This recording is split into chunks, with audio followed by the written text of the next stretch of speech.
नमस्कार दोस्तों, मैं कृष्णा काकड़े फिर से आपका स्वागत करता हूँ मेरे YouTube चैनल पर। जैसे कि आप देख सकते हैं कि हमने पिछली वीडियो में देखा कि बैंकिंग में कौन कौन से डिफरेंट एग्ज़ाम होते हैं। In this video we will see now what are the different types of the exams through SSC. SSC stands for staff selection commission. देखो स्टूडेंट्स, बहुत बच्चे को यही नहीं मालूम होता कि एसएससी है क्या। अगर स्टूडेंट्स को हमने पूछा एसएससी तो वो बोलते हैं हाँ हमें मालूम है एसएससी यानी कि सेकेंडरी स्कूल सर्टिफिकेट यानी कि 10th। पर उनको ये नहीं मालूम कि एसएससी ये एक स्टाफ सिलेक्शन कमीशन है जिसके द्वारा सेंट्रल गवर्नमेंट के ग्रुप 2, ग्रुप 3 और ग्रुप 4 यानी कि ग्रुप बी, सी, डी जो पोस्ट होते हैं सेंट्रल एम्प्लॉयज़, उसके लिए एसएससी एग्जाम्स कंडक्ट किया जाता है। जैसे कि आपको मालूम है यूपीएससी क्लास 1 पोस्ट के लिए एग्ज़ाम लेती है, जैसे कि आईएएस, आईआरएस, आईपीएस। और जो सेंट्रल गवर्नमेंट एम्प्लॉयज़ होते हैं क्लास 2, क्लास 3, उनको जो गवर्नमेंट सेंट्रल एम्प्लॉय होते हैं उनको अगर अपॉइंटमेंट करना हो तो एसएससी एग्ज़ाम लेती है और वो एम्प्लॉयज़ अपॉइंटमेंट हो जाते हैं। तो बेसिकली इसमें भी 3 टाइप की एलिजिबिलिटी है जिसके थ्रू आप एग्ज़ाम दे सकते हैं। तो एसएससी के जो मैट्रिकुलेशन लेवल मीन्स अगर आपका मिनिमम 10th है तो आप 2 एग्ज़ाम दे सकते हैं, SSC MTS and SSC GD. तो ये एसएससी एमटीएस मल्टीटास्किंग स्टाफ जो सेंट्रल गवर्नमेंट के एम्प्लॉय होते हैं ग्रुप सी और group D, basically group D से ज़्यादा होते हैं, तो वो एसएससी एमटीएस के थ्रू ही सेलेक्ट किए जाते हैं।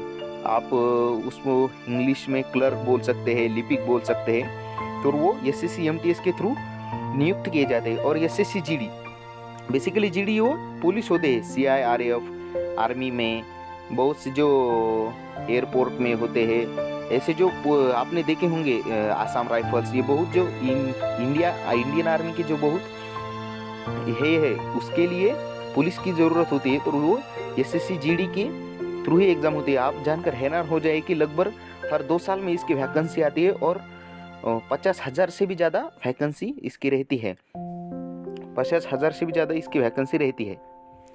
बहुत से स्टूडेंट्स ऐसे होते हैं कि जो अपने राज्य के पुलिस भर्ती की तैयारी करते हैं पर उनको मालूम ही नहीं होता कि एसएससी जीडी भी एक एग्ज़ाम होती है। तो आप अपने फ्रेंड्स को बता सकते हैं कि एसएससी जीडी के थ्रू वो पुलिस भर्ती की तैयारी कर सकते हैं और वो बहुत ही इजी टाइप के एग्ज़ाम होते हैं। अगर स्टूडेंट्स आपका अगर 12th हो गया है तो आप और भी एग्ज़ाम दे सकते हो। तो बेसिकली अगर 12th के बाद सबसे फेमस एग्ज़ाम देखा जाए तो एसएससी सीएचएसएल है। तो सीएचएसएल यानी कि कंबाइंड हायर सेकेंडरी लेवल।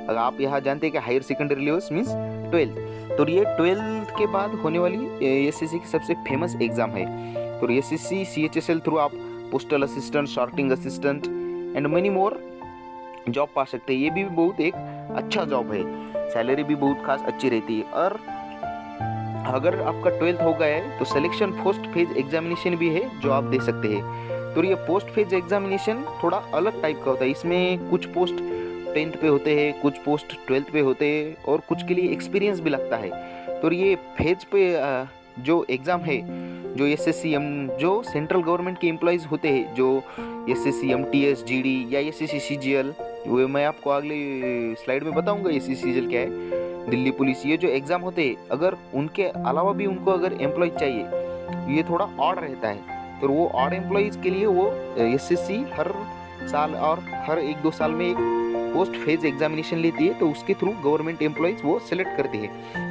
तो उसका भी आपका अगर 12th 10th है तो आप ये एग्ज़ाम दे सकते हैं। और दिल्ली पुलिस, ये भी हर साल एग्ज़ाम रहती है। दिल्ली पुलिस लगभग हज़ारों में वैकेंसी रहती है, 4 से 5 हज़ार वैकेंसी रहती है और एग्ज़ाम भी बहुत इजी रहती है। तो ये आप दे सकते हैं एग्ज़ाम। और आइए दोस्तों, अब हम चलते हैं ग्रेजुएशन लेवल पर। अगर आपका ग्रेजुएशन हो गया है तो आप बहुत सारे एग्ज़ाम दे सकते हैं। अगर आपका ग्रेजुएशन हो गया है तो ये मैट्रिकुलेशन लेवल, 12th लेवल के और ये एसएससी जीएल, सीपीओ और जेई और स्टेनोग्राफर के आप देख सकते हैं। और आप आइए एसएससी के most famous exam SSC CGL, लगभग 8 से 10 हज़ार वैकेंसीज आती है हर ईयर। ये एक ड्रीम एग्ज़ाम मानी जाती है। अगर हमारे महाराष्ट्र में इतना अवेयरनेस नहीं है, मगर अगर आप नॉर्थ ईस्ट साउथ इंडिया में जाएंगे तो इस एग्ज़ाम का अगर नोटिफिकेशन आया दोस्तों तो एक फेस्टिवल मनाया जाता है। तो वो बहुत ही काफ़ी अच्छे तरीके से वो स्टूडेंट्स तैयारी करते हैं इस एग्ज़ाम की।